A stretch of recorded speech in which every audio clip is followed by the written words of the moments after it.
ఇదేంట్రా ఇది చేపలు పడదామని వస్తే చెరువు నిండా ఇవే ఉన్నాయి. Welcome back to another video. ఈ వీడియోలో మనం అయితే పెద్ద పెద్ద చేపలు పట్టుకోవడానికి అయితే పోతున్నాం, అది కూడా చెరువులో. ఇంటి దగ్గర ఒంటిట్లో ఉన్న మా అమ్మకైతే మాటిచ్చొచ్చా, పొయ్యి మీద నువ్వు పులుసుని అయితే మరగబెట్టు, చేపలు తెచ్చి నీ కాళ్ళ ముందర పెడతాను.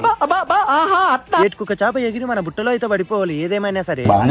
నైస్ గా మనం తెచ్చుకున్న ఆయుధాలను ఫిట్ చేసి చేపలు పట్టడం కూడా స్టార్ట్ చేసా. నేను ఏబట్టి నిమిషం అయింది, 10 నిమిషాలు అయింది, 10 నిమిషాల్లో గంట అయింది, కానీ ఒక్క చేప కూడా పడలే. అత్తగారింటికి కొత్త అల్లుడు పోతే అడగలేని వల్ల అడిగినంట, వాళ్ళు పట్టలేక చచ్చిరంట. అలా ఉంది నాది ఇప్పుడు. నేను ఉన్న కాడ చేపలు పట్టడానికి చేతగాక ఆ ప్లేస్ కి వెళ్దామా ఈ ప్లేస్ కి వెళ్దామని అంటున్నా.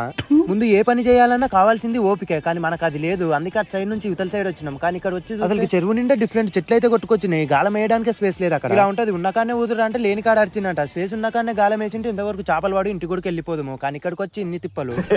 ఆ వాటర్ నిండా ఉన్న చెట్లకైతే కాయలు ఉన్నాయి. ఆ కాయలనైతే ఒక కాయను ఒలిచి చూసినాం, అందులో అయితే ఏమీ లేదు, బెండున్నట్టుంది మొత్తం. పాప మా అమ్మ పిచ్చిది, నేను చేపలు తెస్తున్నానేమో అని ఇంటికాడ ఎదురు చూస్తూ ఉంటది, కానీ నేను తాగట్లేదని తెలిస్తే వామ్మో. చూద్దాం ఇంటికి నాకు ఏం జరుగుతుందో. ఈ వీడియో నచ్చినట్టయితే లైక్ చేసి సబ్స్క్రైబ్ చేసుకోవచ్చు కదా ప్లీజ్. ఉంటా మరి, లవ్ యూ, బాయ్.